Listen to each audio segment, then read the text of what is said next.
बहुत सावधान, बहुत सावधान। आप बच्चे नहीं हो, आप लोगों को हित अहित का ज्ञान होना चाहिए। इंद्रियों की मांग को अपनी मांग मानना, मन की विलासता को अपनी मानना, यह आपको बांध देगा, प्रकृति में बांध देगा, माया में बांध देगा। भागना पड़ेगा, संसार स्वीकार करना पड़ेगा, गिरना पड़ेगा। इस बात को अंदर से समझिए। आपको बहुत मजबूत रहना है। अभी तो माया ने कोई प्रश्न ही नहीं किया आपके सामने। अभी तो सिर्फ पढ़ाई चल रही, तब आप भागते हो अंदर से, बाहर से चाहे हमारे नजदीक भले दिखाई दे रहे हो। और जिस दिन प्रश्न आया तो आप समझ कितने नंबर आएंगे आपकी परीक्षा के। पहले ही आप मांग कर रहे हो जगत की, तो जब प्रश्न आएगा कि एक तरफ जगत का आकर्षण, एक तरफ प्रभु का आकर्षण, तो आप उत्तर क्या दे पाओगे? क्योंकि पहले ही जगत का आकर्षण है, इसी को तो मिटाना है। नहीं समझ पा रहे आप, इसी को मिटाना है आपको। जथा लाभ संतोष सदा काहू सो कछु न चाहूंगो। जैसे मेरे प्रभु रखे वैसे रहूंगा, कभी कोई चाह नहीं करूंगा।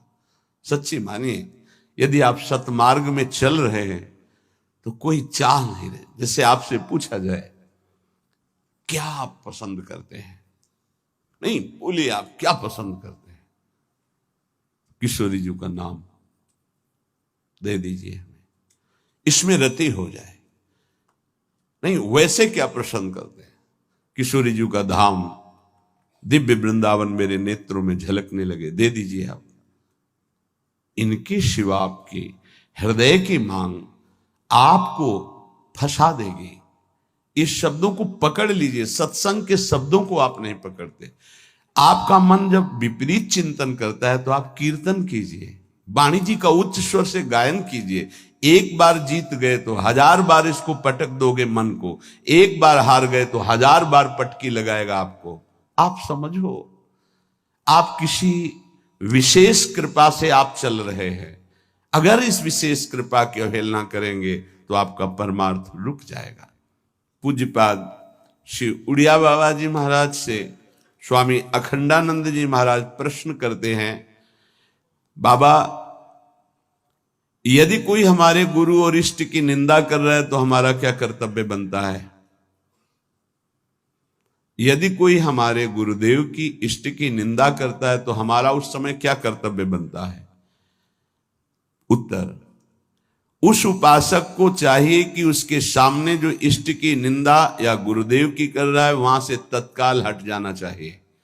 कभी भी दोबारा उसके पास नहीं बैठना चाहिए। नीति कहती है कि सहन नहीं करना चाहिए, लेकिन प्रीति कहती है कि उठ के चल देना चाहिए, लड़ाई झगड़ा नहीं करना चाहिए। बहुत ये व्यवहार की बहुत काम की बात है।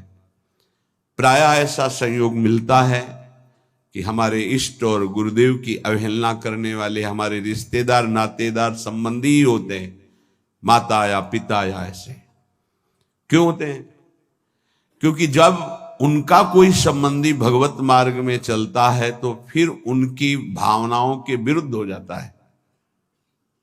अगर वो उनकी भावनाओं का ही केवल पोषण करने लगेगा तो इष्ट गुरु से विरुद्ध हो जाएगा, पक्का, आगे चल के देख लेना।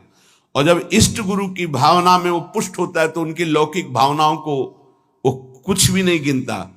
अब उनको लगता है कि ये जो हमारा पुत्र है या पुत्री है या पत्नी है या परिवार का सदस्य है, कितना हमें प्यार करता था, ये जब से गुरु जी से मिला, जब से उपासना में आया, तब से ऐसा हुआ। तो उसकी गुरु के प्रति, इष्ट के प्रति भी निष्ठा नहीं रहती, भक्ति नहीं रहती, और उसी के अंदर से माया निंदा करवाने लगती है, बहुत प्रियजनों के द्वारा। अब वहां क्या हमारा कर्तव्य है? हमको पास नहीं बैठना, हमको उनका विरोध नहीं करना। बाबा कहते हैं नीति तो आदेश करती है सहन ना करने की बात। संत शंभुश्री पद अपवादा कही सुनी तहा अस मर्यादा काटी जीव तासु जो बसाई, नीति कहती है। लेकिन बाबा कह रहे हैं भक्ति कहती, प्रीति कहती है कि हमको क्रोध नहीं करना, हमको वैर नहीं करना, बदला लेने की भावना नहीं करना, और ना हमको सुनना है। कान में अंगुली डाल के तत्काल वहां से अलग हो जाना, उससे फिर पुनः मिलना नहीं, उसका संबंध हृदय से अस्वीकृत करना है। जो सहन करता है तो भगवान और गुरुदेव में उसकी प्रीति स्थित हो जाती है। यही जीवन का परम लाभ है। दूर का कोई करे तो चलेगा, बिल्कुल पास का करेगा, नजदीक एकदम विरोध शुरू होगा, बिल्कुल नजदीक शुरू होगा। आपको बचाना है अपने आप को और उसका भी मंगल मनाना है।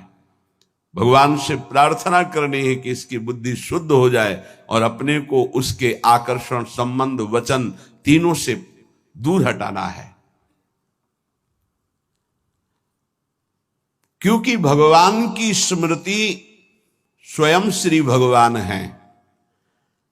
अगर आप इष्ट और गुरु की निंदा सुनेंगे, करना तो बहुत दूर की बात, तो आपकी भगवत स्मृति गायब हो जाएगी, स्मृति चली जाएगी। स्मृति गई तो कुछ नहीं रह गया। यहां तक कि उपासक को भगवान से भी बढ़कर भगवान की स्मृति पर भाव रखना चाहिए। यस्य स्मरण मात्रेण जन्म संसार बंधनात्, जिनका स्मरण मात्र संसार में जन्म मरण के चक्र से मुक्त कर देता है, उन प्रभु की स्मृति को प्रभु से भी बढ़कर के मानना है। कोई कहे प्रभु से बढ़कर कैसे हो सकता है? तो प्रभु तो हमारे हृदय में है, लेकिन उनकी स्मृति नहीं है, तो नाना प्रकार के विकारों में हम बंधे बह गए। और जिस दिन से गुरु कृपा से भगवत स्मृति जागृत हुई, तो हमें सुख मिला, शांति मिली, विश्राम मिला। दुख प्रभु नहीं दूर किए, प्रभु तो सबके हृदय में बैठे हैं। प्रभु की स्मृति, भजन ने दुख दूर किया। गोस्वामी जी ने भी लिखा है कि सबके हृदय अछत अविकारी, सकल जीव जग दीन दुखारी, तहां वेद अस कारण भाखा। वहां वेद ऐसा कारण बता रहे कि भगवान तो सबके हृदय में अछत अविकारी सुख सिंधु विराजमान है, पर जीव सब दीन दुखी हो रहे हैं, विषयों के प्रति दीन और दुखी हो रहे हैं। उसका कारण क्या है? भजन नहीं है। भगवान के होते हुए दुख निवृत्त नहीं हुआ, लेकिन जे भी भजन प्रारंभ हुआ भगवत स्मृति, वो दुख को जड़ से मिटा दिया। इसलिए भगवत स्मृति भगवान से भी बढ़कर, ऐसे भगवान की स्मृति देने वाले गुरुदेव और जिनकी स्मृति ऐसे हमारे आराध्य देव, अगर इनकी कोई निंदा करे तो मेरा प्रिय कैसे हो सकता है? माया जहां आप एकाग्रता करके प्रभु में लगने की कोशिश करेंगे तो विविध रूपों में आकर आपको आकर्षित करेगी। आप आकर्षित ना हो, आप विरोध से परास्त ना हो, आप अपनी भक्ति को पुष्ट रखें। जो जीव मेरा और तेरा, मैं और मोर, इसी को महत्व दे रहा है, वो भगवान से प्यार नहीं कर सकता। क्योंकि भगवान से प्यार करने के लिए इस मेरा और तेरा को, लौकिक शब्द को मिटाना पड़ेगा। मैं सिर्फ प्रियालाल का हूं, प्रियालाल मेरे, बस ये हृदय की स्थिति होनी चाहिए। देख लीजिए, प्रभु में ऐसी स्थिति, अनन्य चिंतन तभी हो सकता है जब हृदय में बात आ जाए कि मैं प्रभु का, प्रभु मेरे, बस सिर्फ प्रभु मेरे। प्रभु का वैभव रचा हुआ नहीं, प्रभु का जो भी है वो उससे मेरा संबंध नहीं, प्रभु से संबंध है। प्रभु का रचा हुआ तो अखिल ब्रह्मांडों में रजोगुणी लीला हो रही, तमोगुणी लीला हो रही, सतोगुणी लीला हो रही। नहीं, हमें प्रभु चाहिए, ये लीला नहीं, ये माया नहीं। जितनी भगवान की स्मृति में जन डूबते हैं, उतना ही आनंद का अनुभव होता है।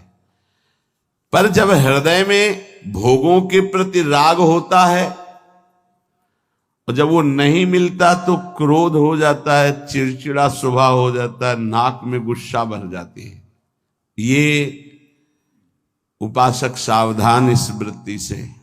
नहीं, अगला इसका जो कदम है उसका नाम है भय। राग भोगों का, बराबर भोग तुम्हें मिलते रहे ऐसा सृष्टि में कभी किसी को नहीं होता। परिस्थिति बिगड़ती भी है, कभी ऐसी परिस्थिति आती है कि मनोनुकूल भोग नहीं मिलते, उस समय क्रोध, चिड़चिड़ा स्वभाव, नहीं शासन में लीजिए, नहीं अगला कदम जो है वो बड़ा भयावह है। राग से क्रोध और क्रोध से भयावह स्थिति। नित्यानंद रस की अनुभूति के लिए चलने वाला उपासक हृदय में भोगों का राग न रखे, नहीं तो क्रोध, चिड़चिड़ा स्वभाव हो जाना, कुछ अच्छा ना लगना, वो विध्वंसक भाव आगे भय उपस्थित कर देगा, आपकी चेष्टा भयावह होगी। भक्ति में मुख्य बात है भक्त कभी भी महापुरुषों के वचनों की अवहेलना न करे, अपराध न करे, इसका पूरा ध्यान रखे, नहीं तो बुद्धि भ्रष्ट हो जाएगी। ये मैं गूढ़ बात कहता हूं। जिन उपासक के अंदर भोगों का राग है, क्रोध है, भयावह कल्पनाएं हैं, वो आज्ञा का उल्लंघन करते हैं। अगर आज्ञा पर चलोगे तो कभी माया आपको परास्त नहीं कर पाएगी। साधन भक्ति, जब सिद्धा भक्ति में फिर निश्चिंतता आती है, निर्भयता आती है, निशोक आता है। साधन भक्ति में साधक को बहुत सावधान रहना है। ये 6 बातें साधन भक्ति में होंगी तभी सिद्ध स्वरूप जागृत हो जाएगा। पूज्यपाद उड़िया बाबा जी, चिदानंद समुद्र भगवान की निश्चित प्राप्ति हो जाएगी, सिद्ध पुरुष हो जाएगा यदि ये 6 बातें रही। पहले, भारी से भारी आपके प्रति कोई अपराध कर दे तो उसे क्षमा करने की आपके अंदर वृत्ति होनी चाहिए। क्रोध करके उसको मानसिक संकल्प करके दंड देना, या शारीरिक दंड देना, या समुदाय से दंड दिलाना, किसी भी प्रकार का ऐसा भाव नहीं होना चाहिए। जैसे आप भजन करते हैं, आपके मन में संकल्प बना कि तुमने हमारा अपमान किया है, तुम्हें भगवान देख लेंगे, भोगोगे, तो यदि भजन बल है तो लागू हो जाएगा उस पर और वो कष्ट भोगेगा पक्का। लेकिन वो तो कष्ट भोगेगा शारीरिक, पर आप खाली हो गए और अब भजन की वो वृत्ति आएगी नहीं, क्योंकि आप सिद्धांत से गिर गए। या आप शारीरिक बलवान हैं, आपने उसको पीट दिया तो आपका भजन बल क्षीण हो जाएगा, आपका मार्ग अवरुद्ध हो जाएगा। या आपके बहुत अनुयायी हैं, उनसे पिटवा दिया। किसी भी तरह से दंड दिलवाना भक्ति को खो देना है, ये बात अच्छे से समझ लीजिए। तो पहला है क्षमा। किसी भी कारण से एक भारी से भारी अपराधी को भी क्रोध करके दंड देने की भावना ना होना। दूसरा है, कभी भी किसी भी वस्तु, व्यक्ति, स्थान पर महत्व रखकर अपने प्रभु को भूल जाना, ये बहुत सावधानी की जरूरत। तभी आप सिद्ध होंगे, परिपक्व अवस्था तभी आएगी। अव्यर्थ कालत्वम, समय व्यर्थ नष्ट कर देना। कब नष्ट होता है समय व्यर्थ? अनुकूल भोग मिल गया, उसमें राजी हो गए, भूल गए भगवान को। अनुकूल व्यक्ति मिल गया, उससे बात करना है, बहुत दिनों बाद मिले, बातचीत, हंसी मजाक, और कैसे हो, भूल गए भगवान को। वस्तु, व्यक्ति, स्थान, पदार्थ, पद, चाहा हुआ कुछ भी मिले, उसके मिलने में यदि आपका भजन छूट गया तो आपकी भक्ति बाधित हो जाएगी। ये सावधानी कहां है, किस साधक में? कोई बिरला यह ध्यान रखता है कि हमारे सामने अनुकूल वस्तु, व्यक्ति, पदार्थ, घटना, पद, ये अगर कोई भी आवे तो भी हमें अपने प्रभु का स्मरण नहीं छोड़ना, समय 1 मिनट व्यर्थ नहीं होने देना, सिद्ध बनने के लिए, भगवदाकार वृत्ति के लिए, भगवत साक्षात्कार के लिए। तीसरा, जिन भोगों को निषेध किया गया है तुम्हारे आसपास सब हो, सुविधा हो भोगने की, तो भी तुम्हारे हृदय में भोग लालसा ना हो। अगर हो भी जाए तो भोगना नहीं। आवश्यकता से अधिक धर्म अनुकूल भोग भी ना भोगे, फिर धर्म के प्रतिकूल तो बात जाने दो, जितनी आवश्यकता है। ये बहुत सूक्ष्म विषय है। जैसे भोजन में मीठा बहुत प्रिय होता है, किसी को नमकीन बहुत प्रिय होता है, जहां अनुकूल भोजन आया, अधिक मात्रा में लिया, उस दिन नोट करना, आप भजन नहीं होगा। वो भजन जो स्वाभाविक होता था रोटी दाल में, वो नहीं होगा, आप देखना। तो कितनी दुश्मन है वो वस्तु जो हमें प्रभु के स्मरण में शिथिलता दे दे। रुचि नहीं रह गई भजन की, फिर बातें होती बैठ करके प्रपंच की बातें, और या फिर बहुत खूब सो रहा है, सारी शक्ति पचने में लग जाती है। जब उदर में जरूरत है 500 ग्राम 400 ग्राम भोजन की, और आपने दबा करके उसमें 1.25 किलो भर दिया, अब इसके बाद पानी गया, अब वो सारी आपकी जीवनी शक्ति उसी में लग गई पचाने में, तो भजन के लिए आपके पास सामर्थ्य कहां रह गई। बार बार जमवाई लो, बार बार टहलो, बार बार लेटो, क्योंकि वो पच जाए ना।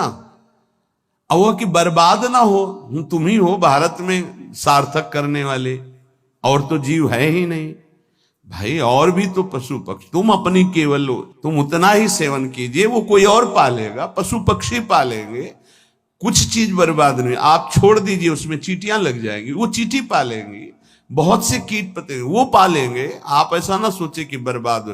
तो उपासक को पदार्थ, वस्तु, व्यक्ति, हमें किसी व्यक्ति से इतना प्रेम नहीं कर लेना कि वो उसके मिलने पर प्रभु का विस्मरण हो जाए। ये बहुत सूक्ष्म बातें महापुरुषों के द्वारा शोध कर कही गई हैं। चौथा, सम्मान सबको बहुत प्रिय है, बहुत प्रिय है। सम्मान किसको अच्छा नहीं लगता? पशु पक्षी को भी अच्छा लगता है सम्मान। पुचकार कर, दुलार करो, प्यार करो, सम्मान दो। जो भगवत मार्ग में सिद्धावस्था को प्राप्त होना चाहता है, सम्मान को जहर की तरह देखे और नीच पुरुषों द्वारा किए हुए अपमान को अमृत के समान पान करके निराभिमानी बन जाए। चौथी बात है, देखो परमार्थ को तो समझना ही पड़ेगा। ये बहुत जहरीली बात है। सिद्धावस्था ऐसे प्राप्त नहीं हुई। पहला, तुम्हारा कोई किसी भी तरह से अपराध करे, तुम्हें क्षमा करना है। ना मानसिक, न शारीरिक, न वाचिक, न व्यवहारिक, किसी भी तरह का उसको दंड देने का विधान यद्यपि सामर्थ्य है फिर भी नहीं। पहला। दूसरा, कभी भी किसी भी वस्तु, व्यक्ति, स्थान के आकर्षण में प्रभु को नहीं भूलना। ये तुम्हारे ऊपर शर्त है। तुम्हारे सामने कोई व्यक्ति आए, वस्तु आए, पदार्थ आवे, घटना आवे, प्रभु को नहीं भूलना। अंदर राधा राधा राधा। किशोरी जी से बढ़कर प्रिय कौन हो गया, जिससे अगर प्रभु को भूल जाते हैं तो वो बड़ा हो गया, प्रभु छोटे हो गए। वो पदार्थ बड़ा हो गया, वो संपत्ति बड़ी हो गई, वो व्यक्ति बड़ा हो गया, वो घटना बड़ी हो गई जिसने प्रभु को भुलवा दिया। नहीं। तीसरा, विविध प्रकार की भोग सामग्री आसपास फ्री भोगने के लिए हो, फिर भी नहीं भोगना, क्योंकि हमें भगवत साक्षात्कार करना है। अनुकूल धर्मयुक्त भोग भी उतना भोगना है जिससे हमारा भजन चले, जैसे खान पान, विश्राम उचित। सम्मान सबको प्रिय होता है, अपमान सबको दुखद होता है। भक्त को अपमान अमृत के समान लगता है, सम्मान विष के समान लगता है, उल्टा। वो निराभिमानी होता है। पांचवा, इष्ट देव के चिंतन में व्यभिचार नहीं होना चाहिए। व्यभिचार ये परिपक्व भगवत साक्षात्कार की बात है, साधारण साधक की, प्रारंभिक साधक की बात नहीं है। 4 बार शिव जप लिया, 5 बार अमुक जप लिया, फिर जप लिया, ये जप लिया, वो जप लिया, नहीं। केवल अपने इष्ट देव में ही। अगर शिव हैं तो शिव संबंधी, राम तो राम संबंधी। अब ये सिद्धावस्था की तरफ जा रहा है साधक। यहां खिचड़ी नहीं होगी, यहां सीधे एक वृत्ति केवल अपने इष्ट देव की, उन्हीं का स्वरूप, उन्हीं का सेवा, उन्हीं का नाम जप, उन्हीं के गुण कीर्तन, उन्हीं के प्रेमियों से मिलना, इष्ट मिले और मन मिले, तभी परिपक्व सिद्धावस्था को प्राप्त होंगे। छठवां, सदगुरु की शरण में रहकर उनके बताए हुए मार्ग से चलना, सिद्धावस्था। ये बहुत कठिन है, बहुत कठिन है। सदगुरु की आज्ञा में जो जीवन दे दे, बहुत कठिन है। कल एक उपासक कह रहे थे कि हम बहुत प्रयास करते हैं, वर्षों हो गए करते हैं, लेकिन अभी यही निश्चय नहीं कर पाए कि मुझे जाना कहाँ है, जपूं क्या, निरंतर क्या करूं। गुरुदेव का वर्ण किया? बोले नहीं, तो पूरा जीवन व्यतीत हो जाएगा, निर्णय थोड़ी कर पाओगे। ये निर्णय तो गुरुदेव के द्वारा होता है। जो गुरुदेव ने नाम दिया, जो साधन बताया, आजीवन उसी में। गुरु प्रदत्त इष्ट के विग्रह में, छवि में, नाम सेवा में सर्वस्व विराजमान है, भाव समझ लीजिए। गुरु प्रदत्त नाम मंत्र में, गुरु प्रदत्त साधना, वो सिद्ध होने के लिए बहुत आवश्यक है, और उसी में स्थिति होने से सिद्धावस्था प्राप्त होती है। बहुत ये सूक्ष्म विषय सब नहीं समझ पाएंगे। भगवान विविध रूपों में विविध भाव वाले भक्तों को सुख दिया है। जब कृपा होती तो विविध रूप सब आते हैं। जो अनन्य रस का उपासक है अपने इष्ट देव का, उसे किसी में प्रियता नहीं होती। तो इसका मतलब अभी ज्ञान नहीं हुआ? नहीं नहीं, ये ज्ञान के ऊपर की बात है, ज्ञान के ऊपर की बात है। ये ज्ञान तो बहुत पहले गोस्वामी जी को हो गया था, सिय राम में सब जग जानी। फिर कह रहे बने तो रघुबर ते बने, बिगड़े तो भरपूर, तुलसी और अंते बने, ता बनी बेपेद। सदगुरु की शरण में साधना करने वाले उपासक की एक पहचान होती है। गुरु प्रदत्त इष्ट नाम उपासना के सिवा और कुछ अच्छे नहीं लगेगा। कोई सिद्धांत वर्णन उसके पकड़ में नहीं आएगा, उसको सब माया नजर आएगी। कोई भी भगवान रूप रख करके आवे, उसको प्रियता नहीं होगी। उसको प्रियता उसी में होगी जो गुरुदेव भगवान ने इष्ट दिए हैं। ये खास बात उस गुरु प्रदत्त साधन करने वाले महामहिम साधक में होती, ये सब में नहीं होती।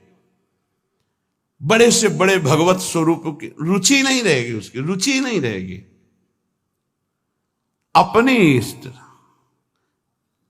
इष्ट का नाम, इस पे उसके प्राण न्यौछावर होते हैं। यही परिपक्व अवस्था में जाएगा उपासक।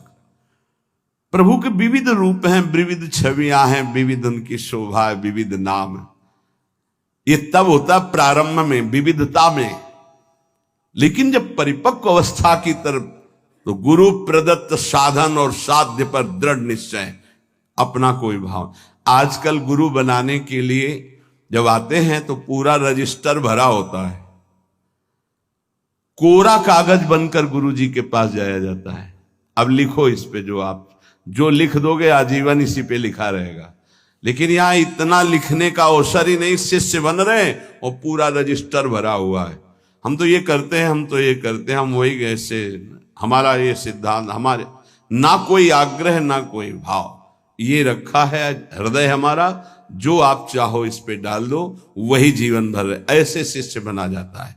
सब अपनी भावनाएं हटाकर गुरुदेव के चरणों में। अब आप जो, ये नया जन्म हमारा है गुरु दीक्षा का, आप जो आज्ञा करेंगे वैसे ही हम चलेंगे। एक अबोध बच्चे की तरह गुरुदेव के चरणों में समर्पण, अबोध बच्चे की, मुझे कुछ पता नहीं, जैसा आप कहें वैसा मैं चलूं।